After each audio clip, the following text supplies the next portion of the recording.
নমস্কার বন্ধুরা, নতুন একটি পর্ব দেখার জন্য সবাইকে স্বাগত। আজকে আমি বানিয়ে দেখাবো দুধ পুলি।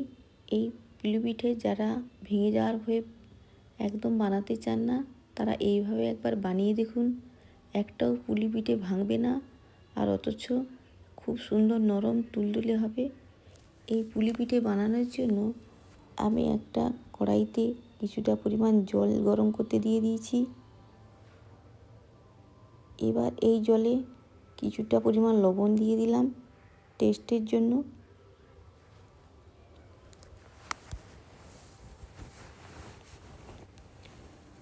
এরপর হাফ চামচেরও কম আমি ঘি দিয়ে দিলাম।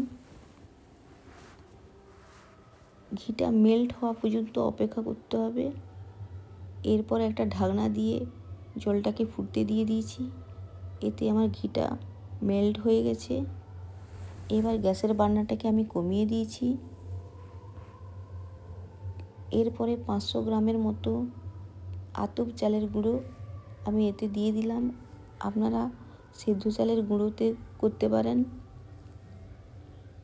এরপর এতে আমি 1 কাপের মতো সুজি দিয়ে দিয়েছি। দিয়ে এটাকে ভালো করে একবারে মিশিয়ে একটা ডো তৈরি করে নেব। এই সময় গ্যাসের বার্নারটা কিন্তু কোনোভাবেই বাড়ানো যাবে না, লোতেই করতে হবে।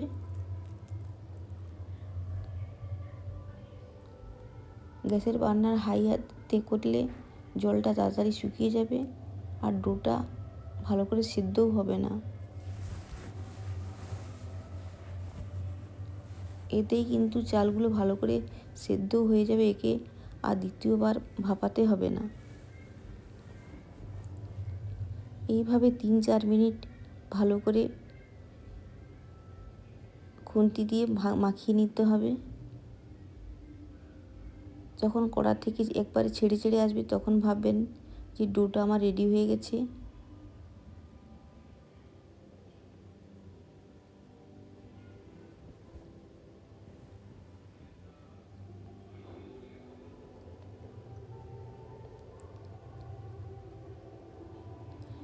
এই সময় আমি একটা ঢাকনা চাপা দিয়ে দিলাম। কিছুটা সময় আমি রেস্টে রেখে দিলাম। এইবার এই গ্যাসে উপরে আরেকটি কড়াই আমি চাপিয়ে দেব।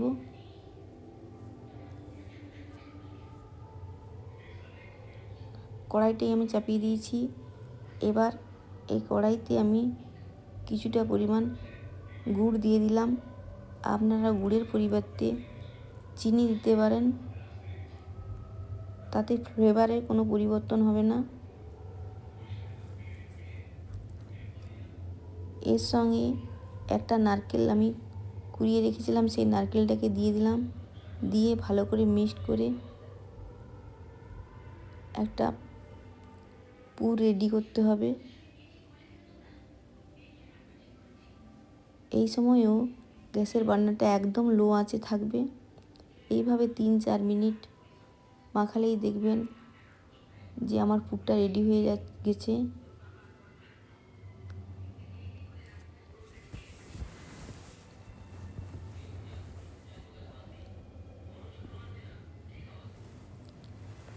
ভিডিওটি শেষ পর্যন্ত দেখার জন্য অনুরোধ রইল।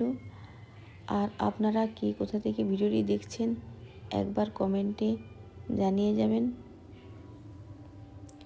আমার পুরটা রেডি হয়ে গেছে। এবার যে ডোটা ছিল সেই ডোটাকে ভালো করে মেখে নিয়েছি। এবার এখান থেকে আমি একটা একটা করে লেচি কেটে পুলি তৈরি করে নেব। লেচিগুলোকে হাতের তালুতে নিয়ে ভালো করে গোল করে নিচ্ছি। এবার একটু চ্যাপ্টা শেপ দিয়ে দিচ্ছি। এই সময় একটু চিটচিটে লাগে, তার জন্য চালের গুঁড়ো দিয়ে ভালো করে চেপে চেপে একটু বাটির মতো গোল শেপ আকার দিতে হবে। এইভাবে করতে হবে, দেখুন।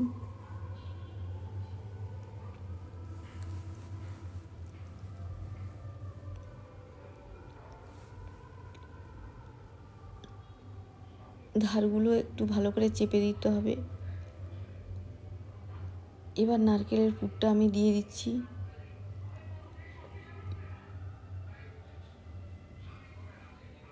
দিয়ে ভালো করে মুখটাকে চেপে দিতে হবে যাতে এই মুখটা ফেটে না যায়।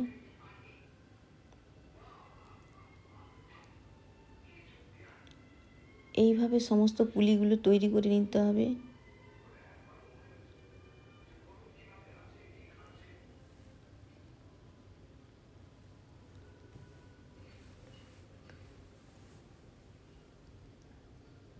আমার একটা পুলি রেডি হয়ে গেছে। দেখুন এরকমভাবে সমস্ত পুলিগুলো আমি তৈরি করে নিয়েছি। এবার দেখুন এদিকে একটা কড়াইতে 500 পরিমাণ দুধ গরম করতে দিয়েছিলাম। সে দুধটা ভালো করে ফুটে গেছে। এরপরে এতে আমি কিছুটা পরিমাণ গুঁড়ো দুধ অ্যাড করছি, দিয়ে ভালো করে মিশিয়ে নেব। এই সময় গ্যাসের বার্নারটাকেও খুব লোতে রাখতে হবে, নাহলে দলা পাকিয়ে যাওয়ার সম্ভাবনা থাকে। এইভাবে খুন্তি দিয়ে নাড়িয়ে ভালো করে মিক্সড করে নিতে হবে। দেখুন আমার মিক্সড হয়ে গেছে। এরপরে আমি পুলিগুলোকে দিয়ে দেব। সমস্ত পুলিগুলোকে আমি একসঙ্গে দেব না, একটা একটা করে ছেড়ে দেব।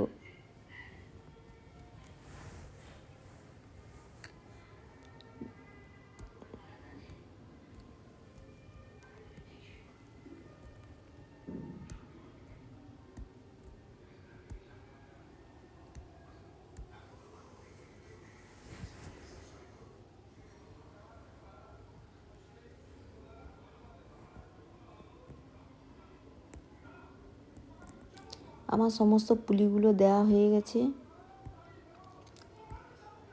এরপরে আমি একটা ঢাকনা চাপা দিয়ে দেব, দিয়ে লোতে আমি সেদ্ধ হতে দেব। এবার একটু ফ্লেভারের জন্য আমি 2টো এলাচ ফাটিয়ে দিয়েছি।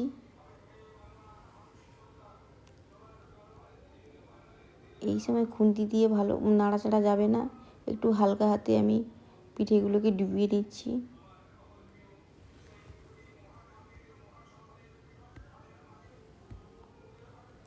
আবারও ঢাকনা চাপা দিয়ে দিলাম।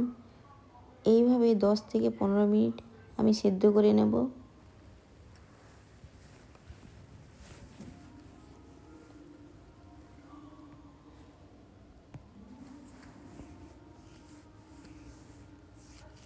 এইভাবে একটু ঝাঁকিয়ে নিলে কি হবে, পিঠেগুলো ভালো করে সেদ্ধ হয়ে যাবে।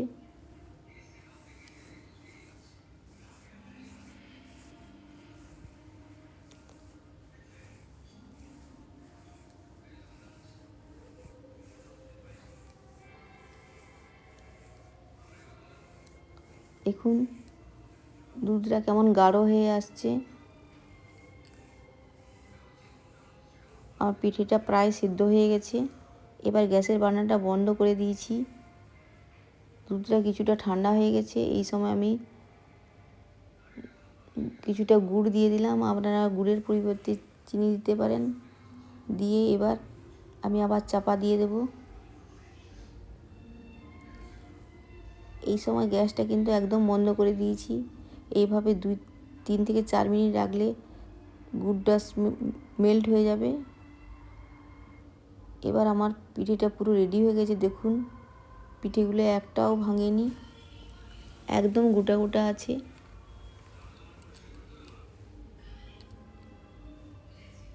এইভাবে একবার বানিয়ে দেখুন, দুর্দান্ত লাগে, একটুও ভাঙবেও না, অথচ পিঠেগুলো ভীষণ নরম।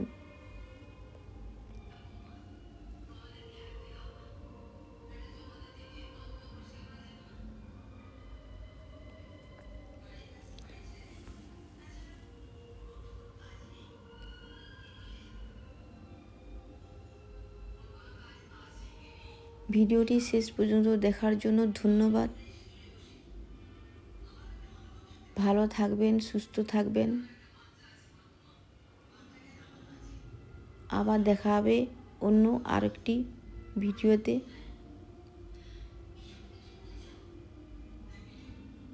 আজ তবে